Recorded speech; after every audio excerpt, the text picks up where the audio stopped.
your home, anything that you own, car, whatever.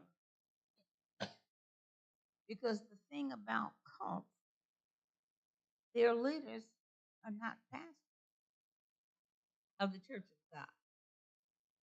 Okay, and he says, even if I give everything and give my body to heart so that I can boast. There are people that it does not matter what they do in the church. They got to tell the congregation. They stand up on testimonial service and just boast. And you can tell when people are stating the blessings of God as opposed to boasting. Boasting is all about me. Look at what I did. I did this. I did that. If it wasn't for me, they wouldn't even have a mic system. If it wasn't for the money I gave, they wouldn't have no car. We boast about stuff. And God does not care for that because He tells us to be humble. He wants us to have humility. God don't even like a proud look, much less proud behavior. And He says, and we do these things so we can boast, but do not have love. We don't gain anything. When we obey the things that were mentioned in the first three verses uh, of Hebrews, we understand what God expects. That does not mean if you got plenty of money, you got to give it all away to everybody that asks. That is not what it says. It just tells us to love over and over. Now he's telling us the qualifications of love. How do you know when you really love somebody? Now, if it's somebody that you're married to, your heart flutter or whatever, but that's not what it says here. Although the Bible tells us how husbands should be about their wives and how wives should be about their husbands. In here, he's talking strictly to Christians and sinners if they want to know how to. Love is first of all patient. Now, I'm not sure if it's in the Bible or if it's just a thing. Uh, that patience. Oh, anyway, when people are impatient, they don't take the time to do for people like they need. They just don't. It means suffering with people. We already talked about that. Suffering with people. Now that doesn't mean if they ain't got no food, we don't have any either. It means that. Love is kind. And we're told often to kill a person with kindness. Now some of us prefer weapons. It goes on to say, and when people are kind, there's a sweetness that's in their persona. It doesn't envy. Now you can admire without envy. When you envy somebody, you don't just want somebody like you want them. I want what you have. I don't care what I have to do to get it. I was just reading, uh, I don't know, if it's Facebook or wherever, and there was this pastor who always wore lots of expensive, really expensive clothes. And somebody came in and two guys came in and robbed him in the middle of his sermon. I wouldn't care what my pastor had or his wife. If she got mink and I got wool, we both still warm. I don't have to have her mink coat. Not when God blessed me with a wool coat. Didn't have to do that. But He's kind and merciful. So envy is a no-no all the way around. Wait on our blessing and not be angry or annoyed with those that are blessed otherwise. Love is not boastful. Now, my husband pastored 40 years, however many, and was over 40. But anyway, when deacons would get up, straighten that jacket, square them shoulders back, march up, like, oh God, here comes the show. Here comes the parade of stars. And even with preachers, when they get up there and they just, like, you ought to be grateful to hear them. Maybe God's using them, maybe they're not. But it's wrong to be boastful, no matter how much you have, as long as you say, God blessed us. If you have, whether we have plenty or whether we have little, God has blessed us. And that's how we look at it. We're not, love is not proud. You can see proud people, you can see pride a mile off. It's the behavior, it's the attitude, it's the language, it's the looks, it's the body language, as well as verbal. Look at what I got. And so sorry you don't have it. I understand that or a lot of the Republicans uh, want to get rid of Social Security. There are people that's the only income they have. And if you're worth millions and millions and millions, you don't care if you ever get a Social Security. But there are people that will not eat; they kill it. And so they're proud when they say things, and love does not dishonor others. And that's what happens when you're proud, when you're greedy, when you're selfish. You dishonor others. And more importantly, we dishonor God. If we're going to say, I'm a Christian, now I expect a different kind of behavior. We'll look back over our lives and say, yeah, I used that. And I've told you all before, when I be in the club on the dance floor and they start playing No Happy Days, I feel real guilty, but I ain't stop dancing. Because that cognac told me it was okay. So we don't dishonor others. We're not self seeking.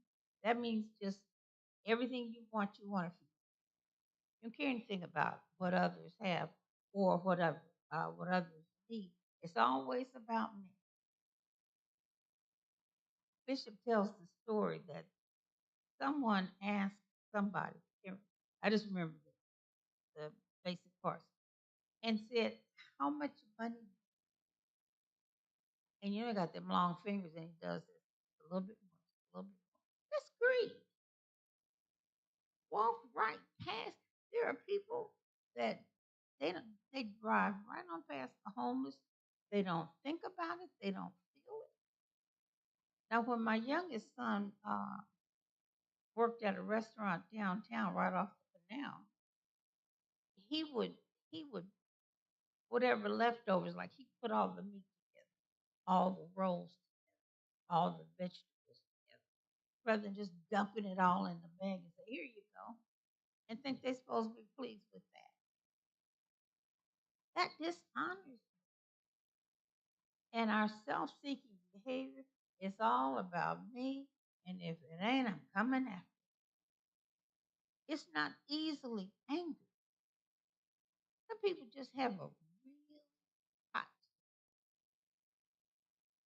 and that anger flashes rather quickly. But if we love, we're more tolerant. We don't get angry so fast. In fact, when something happens, we need to pray for that person. Know what kind of behavior irritates. So when we need to pray that God removes that.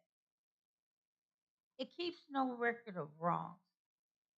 There are people that can go right on back to 1947 and tell you everything you ever did wrong. And if you're gonna love, let it go. Yes, there are people that have offended us. Yes, people have wronged us. Yes, people have done things that affect us. Don't keep a record of it. Because what that really means is you have not forgiven that person. And forgiveness is essential. Love does not delight in evil, but rejoices with truth. We don't get happy when folks, oh, I knew they deserved that. You know, that is not the way it's supposed to be.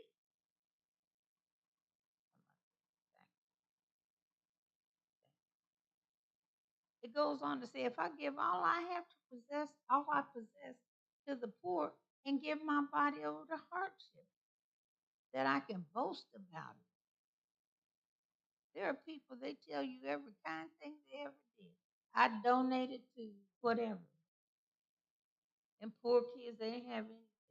But I donated, 1,000 meals or whatever. Being boastful and proud. Love does not delight in evil, it rejoices with the truth. When you hear the truth, it should make us happy. Happy in ourselves and happy for others. It always protects. That's a shame you have somebody that won't even protect you. Now, that doesn't mean jump into a fight and beat up everybody, shoot up the place. Does not mean that. But you protect the righteousness of others. When people want to put a brother or a sister down, then you want to protect them. It always trusts. That's a big one. Some people you just can't, and we say we can't. I can't trust them as far as I can throw them. People, there are lots of people who are always untrustworthy. So what we have to do with the love of Christ, we have to trust them. Now, it's my opinion that some things you know you haven't done, just leave them alone. Leave them alone. Love always hopes, and always perseveres, which means it just continually stays. Love never fails. Not sometimes, not most times. Love never fails.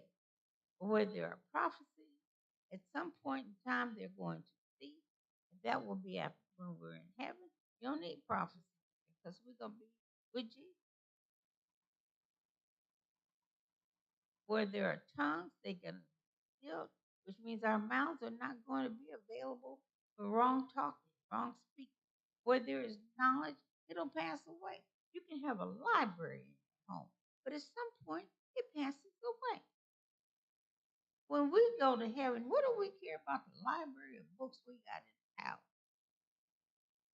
For we know in part, he goes on to say there are limitations. For we know in part and we prophesy in part. But when completeness comes, that which is in part passes away. Now, that means while you're on earth, and then it's also when we're in heaven. He goes on to say, when I was a child, I talked like a child. I thought like a child. I reasoned like a child. But when I became a man, what he's saying is when he matured, he put away those childhood behaviors. We have adults that throw tantrums if they don't get their way. How many times have we told our children, Act like a grown up. Now, there are kid behaviors that we enjoy. I still wish I could get on my knees and play jacks with my sister. Anyway, children don't read. They don't have that capacity. And so if we're childish in our own behavior, we can't reason either. At some point you gotta put away your childhood. Because for now we see only a reflection that's in the mirror. You know what you look like in the mirror, but when you go away, you don't remember. You don't get a mental picture of your own face. We can stay at the makeup or at the vanity desk for an hour, well, putting on makeup or whatever. And when we leave, we don't get that image. Okay. So he says, now I know in part, then I'm going to know fully, even as I am fully known. God knows us completely. Christ knows us fully. We can't, you hear people say you can't hide from God. And that is just so true. Sometimes we wish he couldn't. Some of the things that we've done, things that we've said, behavior that we uh, embrace, but he does. He knows everything. What's the point and purpose of being God if you don't know everything? That's why these false gods, they fail. We can make gods out of, and Bishop will get on it, make gods out of your children, your jobs, your church, whatever. We can make gods out of our possessions. And he's already said he's a jealous God. Why would you want to provoke somebody to jealousy? Give you a quick story. I was in the store, grocery store, and so I saw this really tall man uh, in a short wine.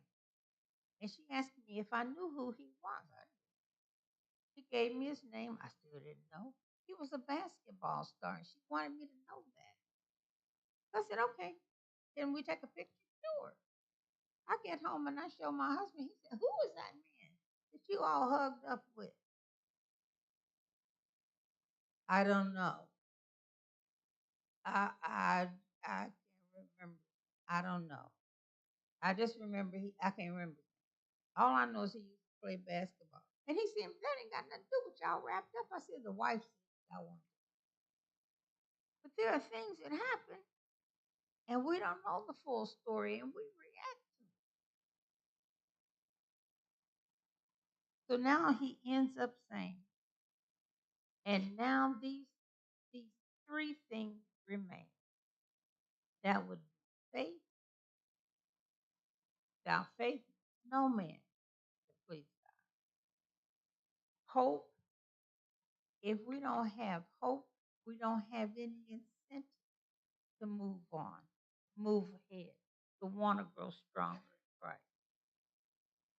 And he says, but the greatest of these is love. That is the God so loved the world, he gave his son. And I'm telling you, I wouldn't give my firstborn, I wouldn't care what the firstborn was. I wouldn't give him. But God, I'm not God, I'm not expecting.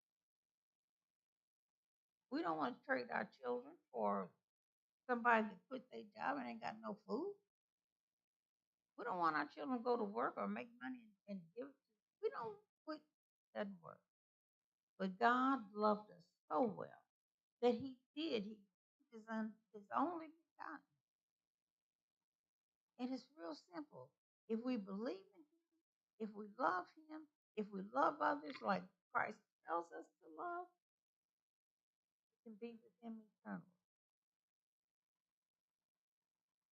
Some of us can remember having older siblings, and if somebody picks on you, you tell them, I'll get my brother to get you, and they do it. But here, we hope that and we expect God's protection. Is it in the Word? So we ought not go and call him a liar. Who? Okay. Do we have any questions or comments? I'm sorry. Oh, okay. Bishop, you or Sister Scott, have wanna add?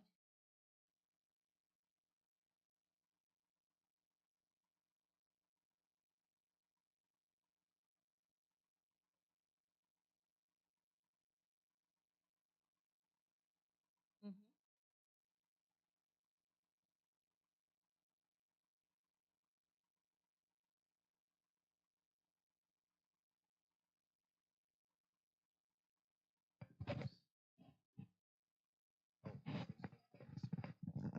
Amen. So that's all I have to say. Hmm.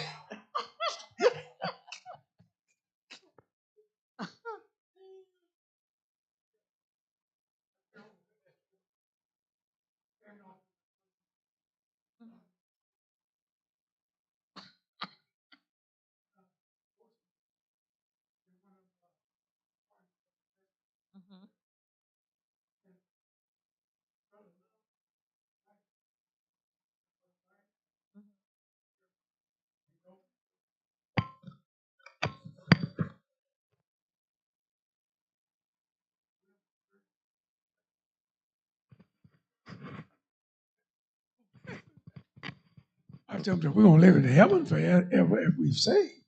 He said he got a book that we're going to live on this earth forever. So uh, he said, can I leave it with you? I said, well, I got something for you here. I said, I had him, letters. I said, do you know Bishop Scott at Rock Church? No, I never heard of it. I said, he said, well, I can't take this. He wouldn't take it. I said, well, I hand it back. I said, I'm not taking yours either. So I handed it back to him, and he gave my back. He said, Your stuff, your belief, your yeah. stuff, and I will do the same. Yes, ma'am. Yes. I said, yes. That's, uh, you want to come back and talk to us? No, so it's okay. Please don't. Yes, ma'am. Don't come. Because you can't, if you're a real Christian, can't nobody make you otherwise. I don't care what they say, what they offer, how they. How many of us here, somebody put a gun to your head, would deny Christ? We probably all be thinking the same thing. What you're gonna do is just make me go see him a little quicker than I had planned, but nothing can make us disbelieve the things that God has given us. Just can't do it. So now we gotta close the lesson. Um,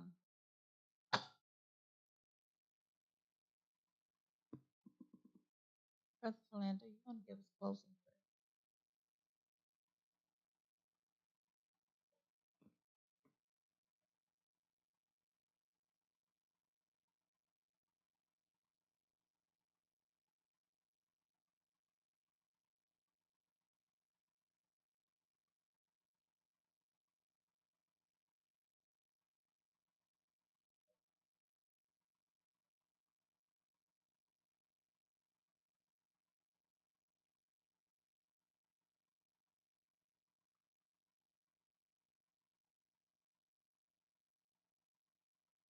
Thought we were on this love